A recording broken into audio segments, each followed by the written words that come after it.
મંદિર જોશીપુરા, જુનાગઢ. વિષય તત્વજ્ઞાન, ધોરણ 12, પ્રકરણ 1 અને ભાગ નંબર 12. અત્યાર સુધી આપણે ભાગ નંબર 1 થી 11 ની અંદરમાં પ્રકરણ 1 ની અંદરમાં વાત કરી ચૂકેલા છે.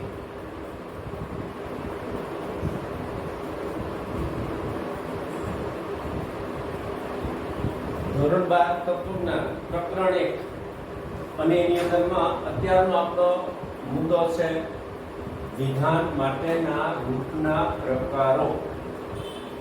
આપણે આગલા ભાગની અંદરમાં જોયું હતું કે જેની અંદરમાં વિધાન માટેનું રૂપ અને તેના સ્થાનાપતિ નિદર્શનો.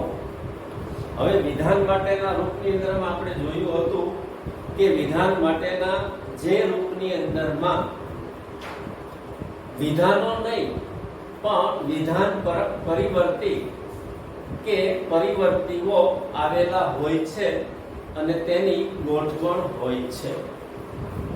એના સ્થાનાપતિ નિદર્શનોની અંદરમાં પણ આપણે જોયું હતું કે વિધાન માટેના કોઈ પણ રૂપમાંથી મેળવવામાં આવેલા વિધાનને તે રૂપનું સ્થાનાપતિ નિદર્શન કહેવામાં આવે છે. હવે એના ઉપર આધારિત મેં તમને એક લેસન આપ્યું હતું પાના નંબર 19 પર કે પહેલા જે 4 છે વિધાન માટેના રૂપો આપ્યા છે, એની નીચે એના 10 સ્થાનાપતિ નિદર્શનો આપેલા છે. એની તમે પ્રેક્ટિસ કરેલી હશે એટલે આ સંકલ્પના તમને વધુ સ્પષ્ટ થઈ ગઈ હશે. હવે આપણા અભ્યાસક્રમનો આપણી ટેક્સ્ટનો આગળનો મુદ્દો છે વિધાન માટેના રૂપના પ્રકારો. હવે આ વિધાન માટેના રૂપના પ્રકારોની આપણે વાત કરવા જઈ રહ્યા છીએ. આ વિધાન માટેના રૂપના પ્રકારોની સંખ્યા કુલ 3 છે. એમાં પહેલો પ્રકાર વિધાન માટેનું તદેવાર્થક રૂપ. હવે વિધાન માટેના તદેવાર્થક રૂપ કોને કહેવામાં આવે એની આપણે વાત કરીએ તો વિધાન માટેના જે રૂપના તમામ સ્થાનાપતિ નિદર્શનો હંમેશા સત્ય હોય તેને વિધાન માટેનું તદેવાર્થક રૂપ કહેવાય. હવે વિધાન માટેના જે રૂપના, આ બાબત ખાસ સમજવાની છે, વિધાન માટેના જે રૂપના તમામ સ્થાનાપતિ નિદર્શનો હંમેશાને માટે સત્ય હોય તો તેને વિધાન માટેનું તદેવાર્થક રૂપ એટલે આપણે આ રૂપનો પહેલો પ્રકાર એને આપણે કહી શકીએ છીએ. હવે એનું સીધું સાદું સરળ ઉદાહરણ આપણે કઈ આપ્યું છે. દાખલા તરીકે P વિકલ્પન નિષેધ P. આ વિકલ્પન વાળું કે વિકલ્પનકારક વાળું વિધાન માટેનું રૂપ છે. વિકલ્પનની અંદરમાં આપણે એના સત્યતા કોઠામાં જોઈ ચૂકેલા છીએ કે એના બંને ઘટકરૂપ વિધાનો અસત્ય હોય તો જ અસત્ય બને, નહીં તો સત્ય બને. હવે અહીંયા આપણે જોઈએ તો આ P અને અહીંયા નિષેધ P. અહીંયા આનાથી ને આનું વિરોધી વિધાન છે એટલે માની લઈએ જો આ P નું મૂલ્ય આપણે સત્ય આપે કે P વિધાન છે એની જગ્યાએ કોઈ સ્થાનાપતિ નિદર્શન મૂકી અને ઈ સત્ય હોય તો આ નિષેધ P એટલે આ P સત્ય તો આ P સત્ય અને એનું નિષેધ P એટલે આ અસત્ય બન્યું, પણ સમગ્ર વિધાન સત્ય બન્યું. હવે એ જ રીતે આના કરતા ઉલટું કરી નાખીએ એટલે આ વાત આપણને વધુ સમજાઈ જાય કે દાખલા તરીકે P રકમાનિયાજ P વિકલ્પન નિષેધ P. હવે P નું મૂલ્ય માની લઈએ સત્ય આપ્યું છે પણ આપણે અસત્ય આપી દઈએ P p નું મૂલ્ય અસત્ય એટલે આ p નું મૂલ્ય પણ અસત્ય, પણ તેનો નિષેધ એટલે આ અસત્યનું સત્ય થઈ જાય. હવે અહીંયા વિકલ્પન કારક છે, અહીં સત્ય આવ્યું એટલે સમગ્ર વિધાન છે એ બની ગયું સત્ય. એટલે જેનું સત્યતા મૂલ્ય આપણને સત્ય પ્રાપ્ત થાય એ હંમેશાને માટે તદેવ અર્થઘટક બનવાનું છે આ રીતે. એટલે આનું કોઈ પણ સ્થાનાપતિ નિદર્શન રૂપ આપણે મેળવીએ કે દાખલા તરીકે અહીંયા આપણે મૂકીએ કે જૂનાગઢ શહેર છે, કાં તો જૂનાગઢ શહેર છે અથવા જૂનાગઢ શહેર નથી. હવે જૂનાગઢ શહેર છે એ વાત સત્ય, તો જૂનાગઢ શહેર નથી એ વાત અસત્ય, પણ એનું સમગ્ર સત્યતા મૂલ્ય તો સત્ય પ્રાપ્ત થાય. એ જ રીતે માની લઈએ એના જ ઉદાહરણની આપણે વાત કરીએ કે જૂનાગઢ શહેર છે, માની લઈએ એ વાત અસત્ય.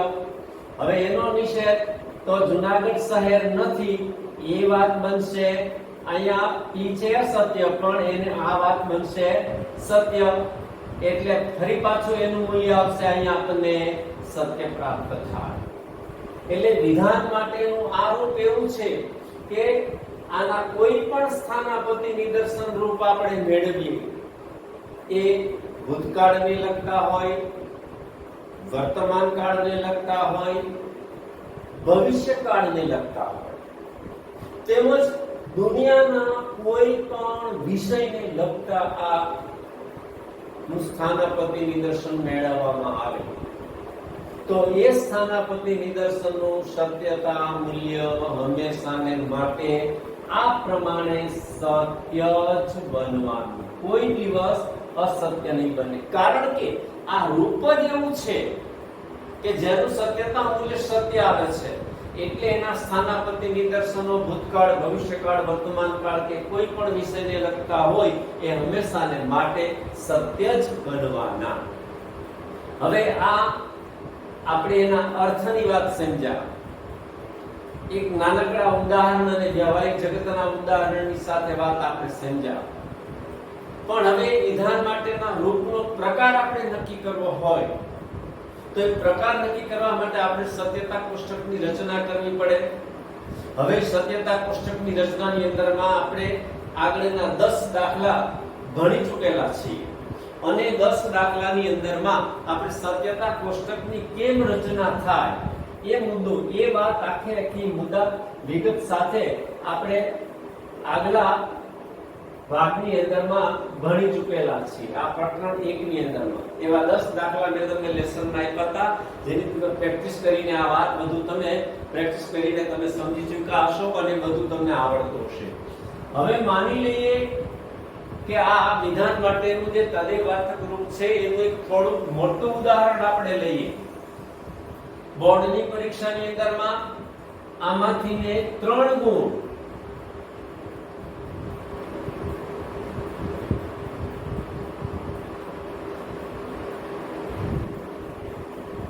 ગુણનો આવો એક દાખલો કોઈ પણ પૂછાય છે. અહીંયા વિધાન માટેનું રૂપ આના કરતા આપણે થોડું મોટું રૂપ લીધું છે. રૂપ આ પ્રમાણે છે. ઉદાહરણની અંદરમાં p શરતી q વિકલ્પન બીજા નાના કૌંસમાં q શરતી p.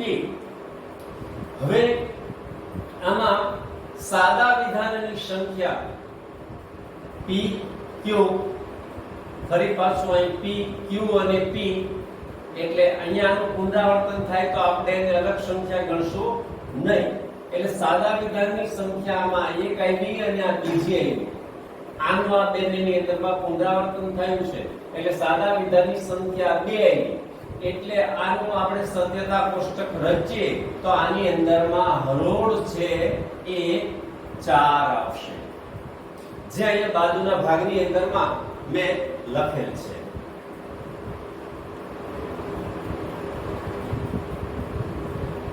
હરોળ 4 આવશે. એના આદ્ય સ્તંભ સાદા વિધાનની સંખ્યા 2 છે, p અને q, એટલે આદ્ય સ્તંભ 2 આવશે. આ 2 આદ્ય સ્તંભ આવ્યા, એમાં પહેલા આદ્યસ્તંભ માટે 2 વખત ટી 2 વખત એફ જે આપણે 11 માં ભણ્યા અને આની પહેલાના ભાગની અંદરમાં પણ આ વાત ભણી ચૂકેલા છે. બીજા આદ્યસ્તંભ માટે આપણે ટી એફ આ પ્રમાણે સત્યતા ક્રમ આપણે આપીએ છીએ. એટલે આદ્યસ્તંભના મૂળનું આપણે જે સત્યતા મૂલ્ય પ્રદાન કરવું જોઈએ એના વિશે આપણે 11 માં ભણ્યા, 12 માં ભણ્યા અને આ પ્રમાણે એનું મૂળ આદ્યસ્તંભનું સત્યતા મૂલ્ય પ્રદાન કરી શકીએ છીએ. હવે આ રકમના સંદર્ભની અંદરમાં પહેલા આપણે આ વિધાનની રકમ ગોતશું p શરતી q ની. એટલે આપણે સ્તંભ નંબર 3 ની અંદરમાં લખશું p શરતી q. હવે આ જવાબ આપણે ગોતવો છે કોને આધારે? p. તો p અહીંયા છે એનો ક્રમ ઉપર 1 છે એટલે આપણે અહીં લખશું 1. q છે અહીંયા q છે એનો ઉપરનો સ્તંભનો ક્રમ છે 2 એટલે આપણે અહીં લખશું 2.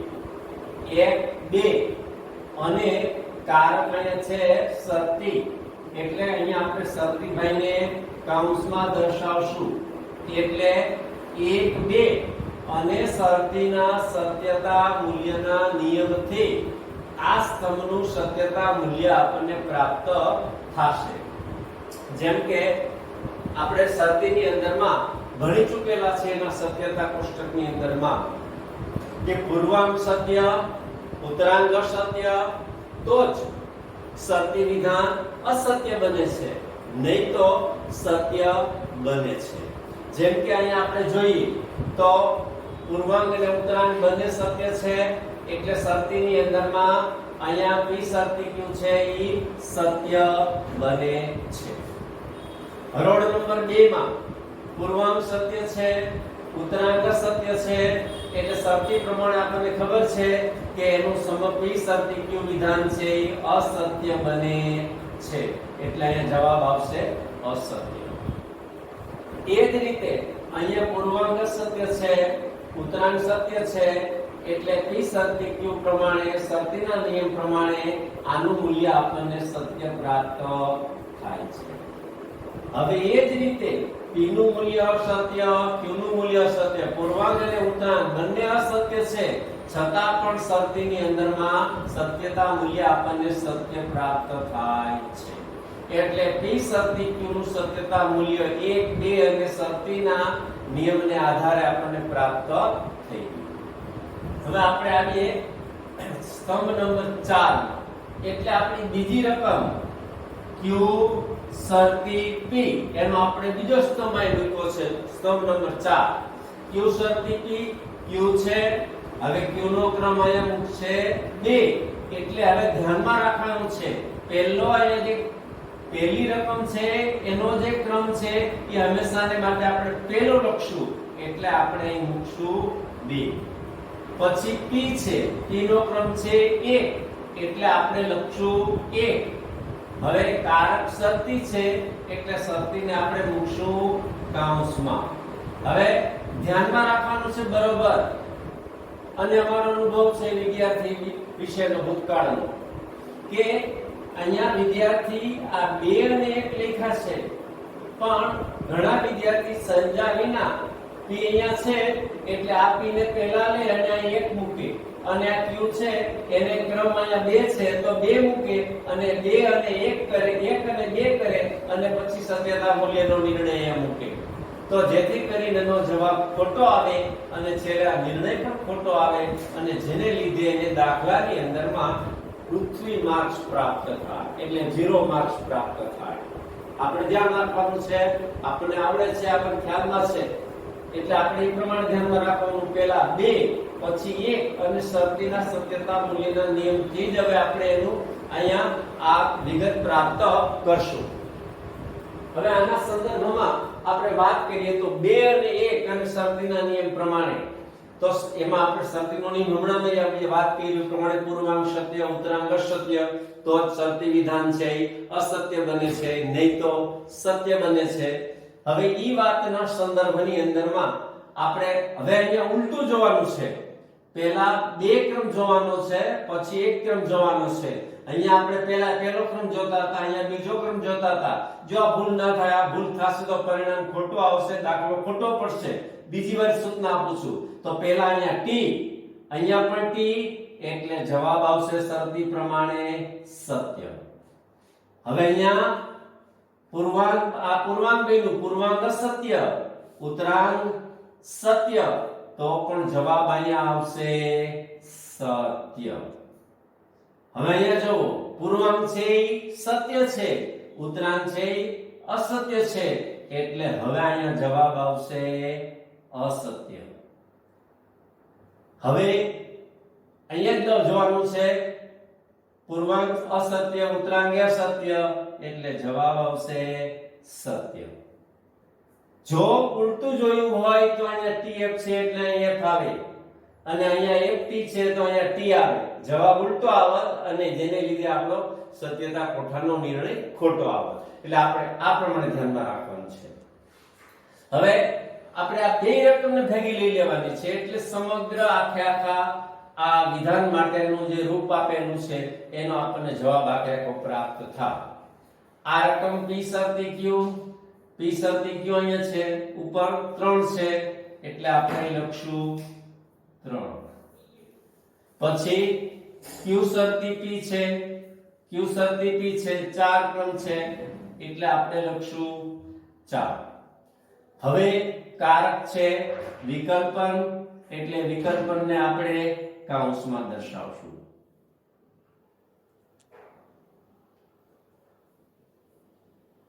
3, 4 અને વિકલ્પનના સત્યતા મૂલ્યના નિયમથી આપણને આ જવાબ પ્રાપ્ત થશે. વિકલ્પનનો નિયમ આપણે યાદ કરી લઈએ. બંને વિકલ્પો અસત્ય તો જ વિકલ્પન વિધાન અસત્ય, નહીં તો સત્ય બને છે. અહીંયા આવી જઈએ, પહેલો વિકલ્પ સત્ય, બીજો પણ સત્ય, એટલે જવાબ સત્ય. હવે અહીંયા પહેલો વિકલ્પ સત્ય છે પણ બીજો સત્ય છે એટલે જવાબ આવે સત્ય. પહેલો વિકલ્પ સત્ય છે ભલે બીજો અસત્ય હોય એટલે જવાબ આવે સત્ય. પહેલો અને બીજો બંને વિકલ્પ સત્ય આવે એટલે જવાબ સત્ય. હવે આની અંદરમાં આપણે જોઈએ તો બધી હરોળમાં સત્ય મૂલ્ય પ્રાપ્ત થયું છે. એટલે આ સ્તંભ નંબર 5 ની અંદરમાં આ વિધાન માટેના રૂપની રજૂઆત થયેલી છે અને એ રૂપની બધી જ હરોળમાં સત્ય મૂલ્ય આવે છે. તેથી વિધાન માટેનું આ રૂપ તદેવાર્થક કહેવાય. જે રૂપના તમામ સ્થાનાપતિ નિદર્શનો હંમેશા સત્ય હોય તેને વિધાન માટેનું તદેવાર્થક રૂપ કહેવાય. હવે આપણે અહીંયા જો પહેલો મુદ્દો લખ્યો વિધાન માટેનું રૂપ, એટલે આપણે આપણા જવાબ પેપરમાં પણ આ પ્રમાણે રૂપ લખશું, એ રકમ લખશું. પછી બી ની અંદરમાં એનો સત્યતા કોઠો આપણે દોરશું, એટલે સત્યતા કોઠો દોર્યો. પછી સી ની અંદરમાં રૂપના પ્રકારનો નિર્ણય હવે આપણે લખવાનો છે. તો ઉપરના સત્યતા કોઠામાં વિધાન માટેના રૂપની રજૂઆત સ્તંભ નંબર 5 માં થયેલી છે અને તેમની બધી હરોળમાં સત્ય મૂલ્ય પ્રાપ્ત થાય છે. તેથી વિધાન માટેનું આ રૂપ એ તદેવાર્થક છે. એ આખું આપણે નિર્ણયના સ્વરૂપમાં લખવાનું છે. જેમ કે દાખલા તરીકે વિધાન માટેના રૂપની રજૂઆત સ્તંભ નંબર 5 માં થયેલ છે. તેમની તમામ હરોળમાં સત્ય મૂલ્ય છે. તેથી વિધાન માટેનું આ રૂપ તદેવાર્થક છે. આ તદેવાર્થક શબ્દને આપણે આ પ્રમાણે બોક્સમાં દર્શાવી દેવું, એટલે જેથી કરીને બોર્ડની પરીક્ષામાં જે જોતા હોય શિક્ષક એનું ધ્યાન તરત જ ત્યાં પડી જાય અને આપણને આ વિગત જોઈને સીધા પૂરા માર્ક્સ તે આપી દે. બોર્ડની પરીક્ષાની અંદરમાં આના 2 ગુણ હોય છે અને આ નિર્ણયનો 1 ગુણ હોય છે. એટલે આપણે ધ્યાનમાં રાખવાનું છે કે જો 3 માંથી 3 પૂરેપૂરા ગુણ પ્રાપ્ત કરવા હોય તો આ કોઠો પણ વ્યવસ્થિત લખાવવો જોઈએ, એના 2 ગુણ મળે અને આ પ્રમાણે એનો નિર્ણય છે એ પણ વ્યવસ્થિત થવો જોઈએ, સાચો થવો જોઈએ, તો એનો 1 ગુણ પ્રાપ્ત થાય તો આપણને 3 માંથી 3 ગુણ પ્રાપ્ત થાય. ઘણીવાર આ વર્ણન કરવામાં આપણને આડાઅવળી મુશ્કેલી મૂંઝવણ થાય તો ચિંતા કરવાની નથી. એમ સીધું સરળ કહી દેવાનું વિધાન માટેનું રૂપની રજૂઆત સ્તંભ ખાલી જગ્યા 5 7 10 જે આવતું હોય તે માં થયેલી છે, તેની બધી હરોળમાં સત્ય મૂલ્ય છે, તેથી વિધાન માટેનું રૂપ તદેવાર્થક છે. કાંઈ ન આવડે એવું વર્ણને તોય ખાલી એનો નિર્ણય કરીને તદેવાર્થક એટલો શબ્દ લખી નાખવાનો. તદેવાર્થક શબ્દ અચૂકપણે લખવો, એ નહીં લખેલો હોય તો પણ ઘણી વખત તમારો આ 1 માર્ક્સ કાપી લેશે, દાખલો ગણેલો હોય તો પણ. એટલે આપણે તદેવાર્થક શબ્દ લખવાનો, કોઠો દોરવાનો, તો પૂરેપૂરા આપણને 3 માંથી 3 ગુણ પ્રાપ્ત થાય, એ ધ્યાનમાં રાખવાનું છે. હવે આપણે આ પ્રમાણેની એકની વાત કરી વિધાન માટેના રૂપના પ્રકારના સંદર્ભમાં. હવે એવી જ રીતે વિધાન માટેનું બીજું રૂપ, અહીંયા વિધાન માટેનું રૂપ એનો તદેવાર્થક એના પ્રકારમાંના પહેલા પ્રકારની આપણે વાત કરી. આના કરતા ઉલટું ખાલી થોડોક જ ફેરફાર કરી નાખીએ એટલે વિધાન માટેનું આ બીજું રૂપ બની જાય. એમ અહીંયા લખ્યું છે આ વિધાન માટેનું તદેવાર્થક રૂપ. હવે વિધાન માટેનું સ્વવ્યાઘાત રૂપ.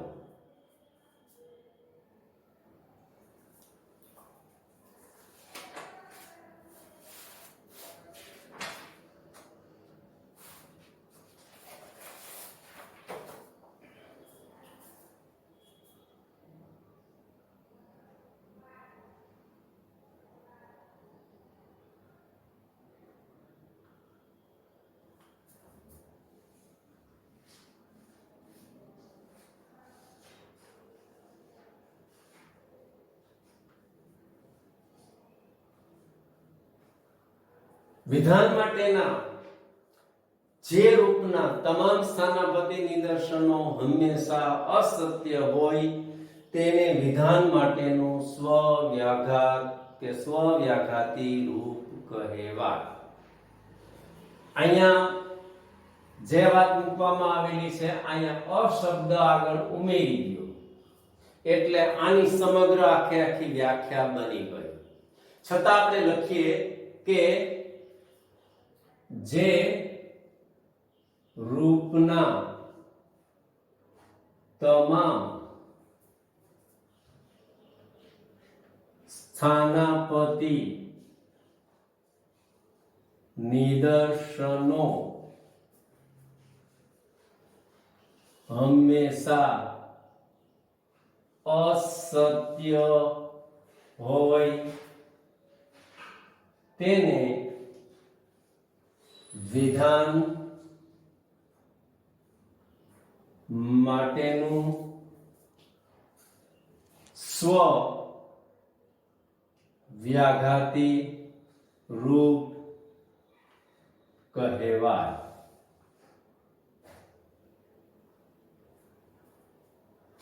આટલી વસ્તુ આમાં અહીંયા સત્યની જગ્યાએ અહીંયા સત્ય છે એનું અસત્ય થયું અને અહીંયા તદેવાર્થકની જગ્યાએ સ્વવ્યાઘાતી રૂપ થયું. એટલો ફેરફાર થાય એટલે વિધાન માટેના રૂપનો આ બીજો પ્રકાર બની ગયો. અને અહીંયા આ પી વિકલ્પન નિષેધ પી છે એ સમુચય મૂકી દે એટલે ઉલટું થઈ જાય. આ નાનકડું ઉદાહરણ, નાનકડો દાખલો, પી સમુચય નિષેધ પી. જેમ આનું મૂલ્ય સત્ય મૂકો, અહીંયા આનું મૂલ્ય અસત્ય આવ્યું, આનો નિષેધ એ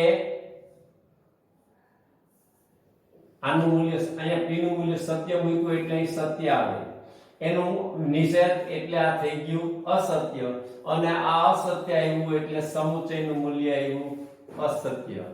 હવે p નું મૂલ્ય સત્ય એ કોઈ જગ્યાએ અસત્ય આપી દઈએ, જેમ કે દાખલા તરીકે p સમુચય નિષેધ p. હવે આ p નું મૂલ્ય અસત્ય, તો આ p નું મૂલ્ય અસત્ય, હવે એનો નિષેધ એટલે t, તો પણ અહીંયા 1 આવ્યું એટલે આ જવાબ આવે 1. એટલે કહેવાની વાત એ છે આનો કોઈ પણ એક સમુચિત તો અસત્ય રહેવાનું, અને એક અસમુચિત અસત્ય રહે એટલે સમગ્ર સમુચય વિધાનનું સત્યતા મૂલ્ય અસત્ય આવે. હવે આના ઉપર આધારિત વાસ્તવિક ગમે એટલા ઉદાહરણો હોય, પણ એનો એક સમુચિત સત્ય હોય તો બીજો અસત્ય હોય, ને એક સમુચિત અસત્ય હોય તો બીજો સત્ય બને છે, એટલે સમગ્ર સમુચય વિધાન અસત્ય બને.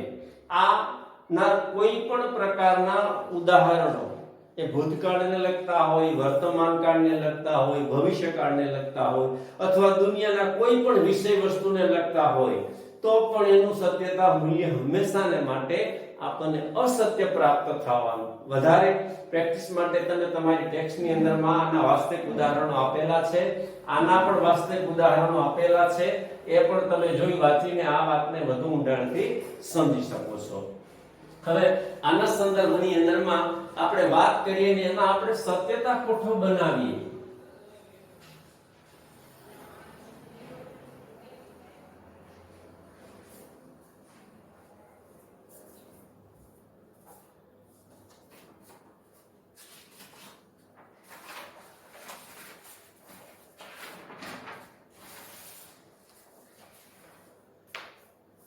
જે આપણે ઉદાહરણ લેવું હોય તો એમાં પહેલા ઈ વિભાગ વિધાન માટેનું રૂપ,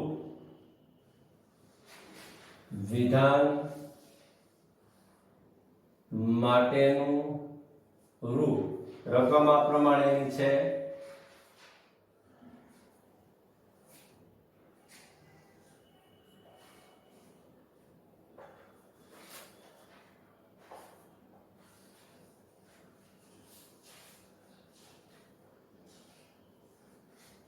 P વિકલ્પન Q સમુચય નિષેધ P વિકલ્પન Q. રકમ આખી આ પ્રમાણેની છે.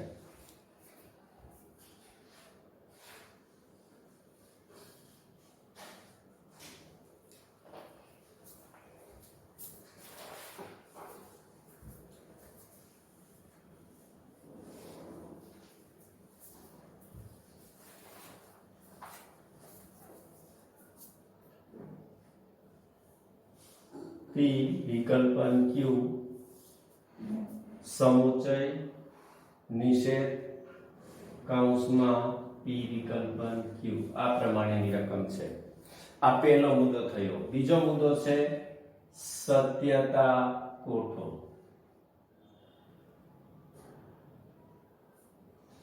જેવો આપણે સત્યતા કોઠો બનાવ્યો, સત્યતા કોઠો બાજુના ભાગમાં આપણે બનાવીએ.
હવે આપણે સત્યતા પુઠ્ઠો બનાવીએ.